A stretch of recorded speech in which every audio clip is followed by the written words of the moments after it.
What is going on, guys? It's your boy Az. We are back here with another one for you guys today. Hopefully you guys had a wonderful Canada Day celebration for all the Canadians out there. And if you guys haven't already had a chance to update the game, you'll see that we got some nice new splash art here. Loving the Venom versus Spider-Man, of course, as well. Hulk taking him down. And of course, as well, some of the newer characters that are going to be hopefully coming into the game here. But yeah, pretty stoked here. Let's talk about a quick couple of things here. First and foremost, the Fear Tower is going to be leaving here on the Friday, and then we're going to get the Blade Tower. But of course, as well, just make sure you guys are able to get the most out of these floors here. And again, just to recap it all, essentially, if you do the first 10 cells, you're going to get a 4-star unlock. So that's pretty much, probably the simplest way. I'll attach some gameplay in the links as well if you guys haven't already had a chance to take a look at it.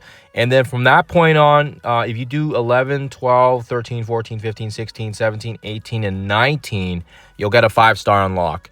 So in order to get from basically 11 through 19, you basically need to have New Mutants for 19, and then you also need to have Xavier for 18, either Xavier/Phoenix Force. And then 17, you pretty much need Omen. And 16, you need Shadow Conclave. And then the other 15, 14, 13, and 12, there's some flexibility there. But yeah, nonetheless, you basically need Shadow Conclave, Omen, New Mutants. And so basically 3 teams for the 1 extra star. So just kind of balance out the pros and cons of that for yourselves, because everyone's account's different. But yeah, for myself, I feel like that 1 star is going to be important later on down the road, and I also have the resources to do it. So if you guys don't have the resources and the training materials and the gold to do it, do not put yourself into a pickle, especially because we have a new team, the Amazing Avengers, right around the corner, and we don't really know what else is around the corner here. So other than that, I think that's as much as I want to say about that.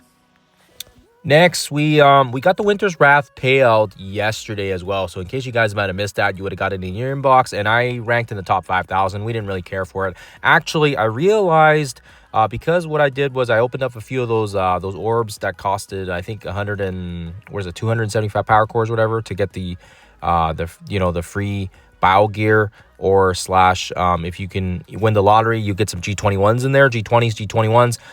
But either way, we were actually really close to milestone 17 here, and I should have just spent a couple of extra power cores, but I actually didn't even realize the event ended.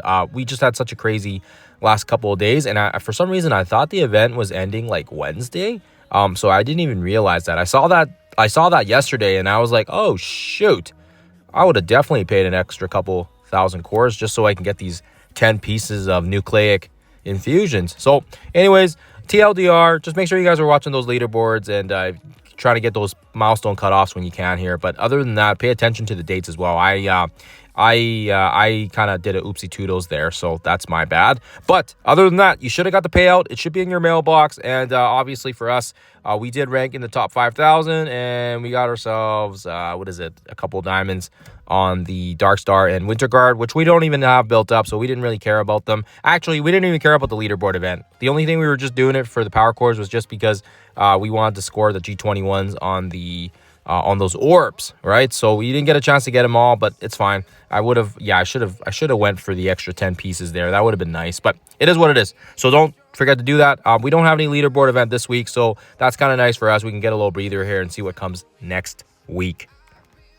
Last and final thing I'll leave you guys with here is the fact that we were planning on our 660 mod run on the Surfer Breaker. And again, this is the first time I've actually bumped my characters up, and we're going serious on the leaderboard event. I don't know how far I will get, but I have been getting a couple questions about the mods. So again here, just so you guys are aware, we pretty much took all the mods except for the health ones, and then there's a couple of the basically the warp world, because that's scary, that's nasty, and then the vile rally, which basically removes all the negatives. And yeah, my character stars are not that high. We don't have enough diamonds on anybody to make it worthwhile for us, so I kind of have to stay within my ballpark.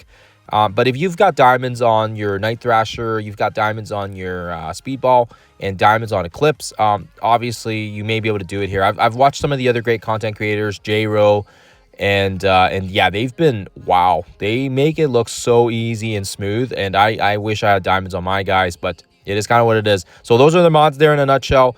And again, the roster, I'm not going to show the entire roster here, but you guys can pause it. You guys can pause it if you need to see it. But yeah, basically we basically have diamonds on Daredevil, and everybody else is 6 stars. So and then we're not using JJ. JJ's 3 diamonds, but we're not using her, and everybody's 110, G20, all that good stuff. So that's the lineup there. And I did have a video out yesterday as well here regarding this. But yeah, again, it comes back. For myself, No 2 is kind of the hardest in my eyes, at least in my opinion. If you can get through No 2, you can basically get through the other ones. And yeah, it's all about the timing, right? The timing of it. So where you can time it just right so that you can get some damage here. I find that if Speedball takes a turn, if Daredevil takes a turn, or if Storm makes a nice turn here, Jeff always seems to have low amounts of speed bar. So his speed bar hasn't really quite filled up quite yet. This gives us an advantage. And then we can throw the special on here from Eclipse. This is going to apply the negatives and the the silence and all that stuff. If it actually sticks, like again, my character stars really inhibit it because these guys have some crazy resistances. But other than that, guys, I'm not going to do the full gameplay of it. I'll just show you up until the point we kill Jeff. But yeah, essentially, once we start taking our turns there, we throw the ult. This is going to get the ability block. This is going to get some nice amount of negatives on the board for us. And then Daredevil here, he's going to shine here with his ult. He's going to just crit, right? He's going to crit because he's got the counterattack on. We had this pre-prepped ahead of time, knowing that the drop was happening. So we do massive amounts of damage to Jeff. And as you guys can kind of see here, we should be able to throw it all here, and this should pretty much take us home. So in a nutshell, this is how we do it. I don't know if there's any more better way to explain it than that. Like I said, it's going to take some timing. It's going to take a little bit of experience as well, playing through it. And once you guys get the timing of it down, and once you play through it enough times, you should be able to do it quite well. I was able to do it on the 400 mods plus with only 4 stars on my Daring Warriors last time. I'll attach the gameplay if you guys want to have a look at that as well. But I'm not going to do the whole thing here again because yeah, it's redundant. And again, we'll kind of skip to the end so you guys can kind of see me completing it. But what's important here is you want to make sure your Eclipse and your Night Thrasher both have their abilities up for Node 6. If you don't have their ultimates and their specials, it makes it extremely difficult for the next section, and it's not going to be a fun time for anybody. So again, we completed it here, yeah, 600 some mods, fairly easy, at least in my eyes. And once you get through that node, honestly, 6 and 10 are kind of a walk in the park. I'll get some gameplay out for you guys as well here when we progress through the 660 mods. But other than that, I think that's all I got for this one, guys. Nice, short, and fast. Happy Thursday. Hopefully you guys had a wonderful Canada Day celebrations. If you guys were able to stay up, watch the fireworks, we did, and the kids loved it. So that was awesome for us. Other than that, thank you for watching. Thank you for tuning in. I'll see you guys in the next one.